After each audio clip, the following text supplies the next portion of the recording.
Yo. Yo.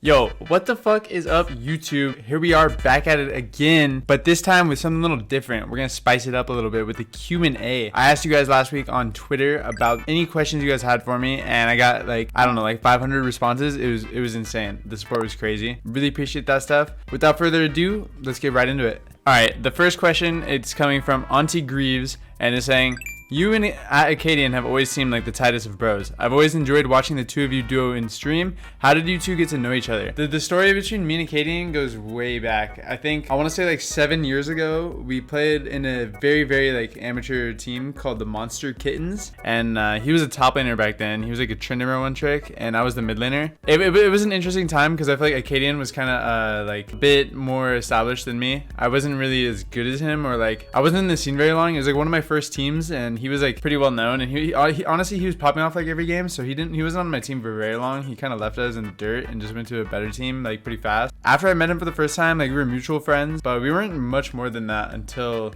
like I would say like the last 2 years. We've gotten a lot closer. I mean, we're roommates now, but I think in 2018, like near the end of 2018 is when I first started really hanging out with him, and like we would go out and just do stuff together in off season, or even just like try to relax together during the season, just hang out because it was pretty good vibes. All right, right back at it with another question. This one's coming from Fire Husky at your boy Fire Husky. He's saying, is it hard being away from your family and friends for so long? You know, this is an interesting question that if you asked me the answer to this maybe 3 or 4 years ago, it would be a lot different than it is now. The family part, being away from my family is probably the hardest part rather than friends, because what kind of happened naturally as I like lived in LA for the last 4 years is that, you know, I made an entire new friend group here, and my friend group all from back home, like they're still my friends and stuff, but they're my friends from high school, and we kind of all like dispersed and went our own ways. Like it's something hard being away from my family. Luckily, all of my family lives in California as well. If I really want to see them, it's only a 6-hour drive. I'm really lucky compared to some of the players that are imports, or like some of the players whose family live in like Canada or on the East Coast. So another question from Johnton at Johnton7. What was the biggest tip or crucial thing you learned from Huni? Damn, I learned a lot of stuff from Huni, if I'm being 100% honest. Playing with Huni kind of made me realize that there's more to the game than just like your lane and your direct opponent. Because Huni's like biggest thing when I played with him was that anytime he got priority, he was anywhere on the map. He was in the enemy jungle creating pressure. He was mid lane. You know, he was always doing something whenever he pushed. He wasn't just trying to like focus on his lane. Obviously, there's some times where like Huni is like only focused on his lane phase, but that's usually to set up me even to like come top. But like he really taught me that sacrificing stuff is also good, because if you sacrifice yourself, then you also will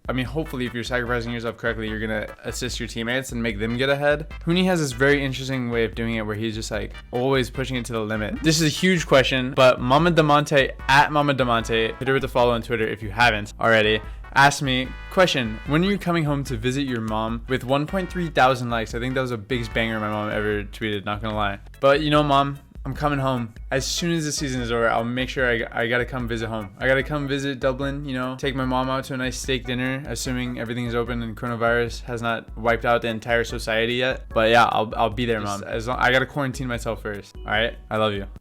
Brit at Tuned Into Tunes asked me, how old were you when you started playing League of Legends, and did my parents always support me playing video games all of the time? When I first started playing League of Legends, it was right before my freshman year of high school, and I graduated high school in 2016, so I started playing League in 2012, which is 8 years ago. Definitely my parents were not supportive of me when I first started. I don't know, it was hard for my parents to understand that like me spending every single minute of my free time that wasn't at school or like doing homework or something on like League of Legends was actually worth it. Because if I'm being honest, at like the beginning, it really wasn't worth it. I was kind of just playing a lot of League and like doing that stuff because I thought it was fun, and I just had a lot of like internet friends who also played, so I was just kind of playing for fun and stuff, you know. And like when they started supporting me, it was not until like 2015, I would say, like 2014, late 2014 maybe even. Like it took a couple years when like I started making a little bit of money playing League by doing various things that I can't say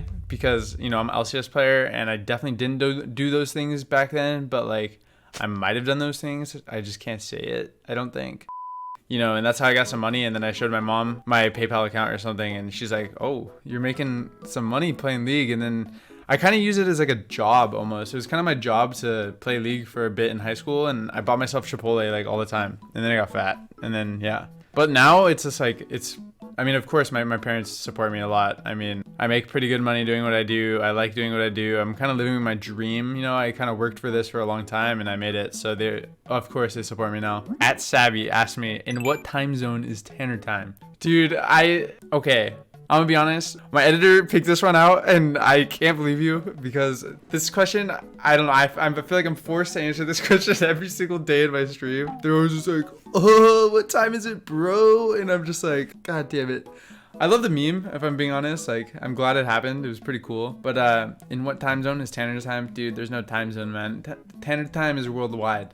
All right. Classic Magister at Drop Magister 5345 asked me, who's your top 5 mid laners of all time? Oh, this is going to be a really bad answer because I'm not prepared for this at all. Okay, it's got to be like FAKER. I know, like, back in the day, Pawn was insane. Like, I think he played Biz and stuff a lot. FAKER, Pawn. I want to say Rookie. Rookie is just so insane. After that, I feel like one of the other Caps or Perks have got to be in there. Probably Caps, if I'm being honest. I think Caps is just, dude, Caps is just so good, man. Like, I can't believe how good that guy is. Number 5, it's so hard to say. Damonte. Damonte is number 5. All-time mid laner. I'm right up there with the rest of the kings. Adrian Shot replied to me on Instagram DMs and said, if you shout me out, I'll make you a 3-minute hype montage. So shout out Adrian Shot, shout out Pancake. He's in the Discord channel all the time. The Discord link is under damn YouTube video. Join the Discord, by the way, if you haven't, because we're active as hell in there. This is my shout out. Thank you for the 3-minute hype video. Hutchins_92 asked me, how difficult has it been for you transitioning between different organizations since you have gotten in the professional scene? I think going from org to org when I first moved to LA was a lot more difficult than it is now. Like, for instance, when I first joined EchoFox, I basically didn't have anything to my name. I didn't really have anything, if I'm being honest, like money, belongings, anything. I kind of just came to LA with like one suitcase and a monitor or something.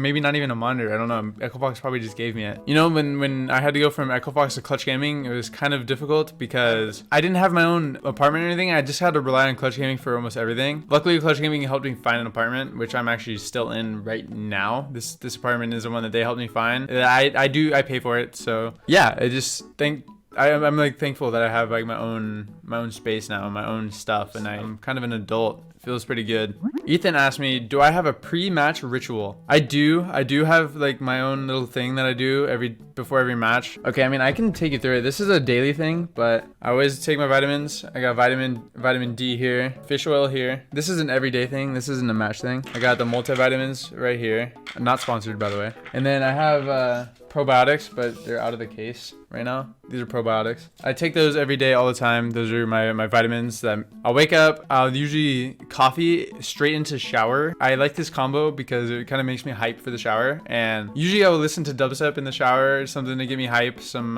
aggressive music, just to like get me in the zone a little bit. And when I'm done with that, put on my moisturizer. I moisturize every day, you know, skincare gang. Nowadays I drive to the office because our matches aren't at the studio, but before I would drive to the studio, my music would be loud, jamming out, kind of like get into my zone. And then when I get to the studio, I'll usually meditate. I meditate for at least five minutes minimum. I'll try to go for a little bit longer if I feel capable of doing that. And then once I get actually onto the stage, I'll always take a couple deep breaths in champ select and loading screen is my final like time to settle down and be ready. I always try to keep like that general plan consistent. Literally crying and Shaq asked me, what skin will I pick when I win Worlds? If you ask me this right now, it would probably be QnA skin, just because I feel like that was like my pop-off champion of summer split last split. So that's like my current answer. Overall answer, I feel like I kind of want to cash out, so maybe I would go like maybe if I was like smurfing at the finals, I would pick like Lux or something and then try to get a Lux skin so I could just get hella money.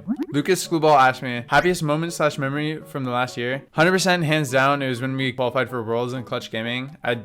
Everyone's emotions, and even just not mine, like Michael Prentival's, Lyra's emotions in particular. I saw Lyra cry. I never saw him do that before, and like There's pictures of me with my hair just like everywhere, and I'm just like, I have the biggest natural smile on my face of all time. And it was just so insane, the journey that we took to go to Worlds. And then when we finally got it, it was just like, wow, like this is crazy.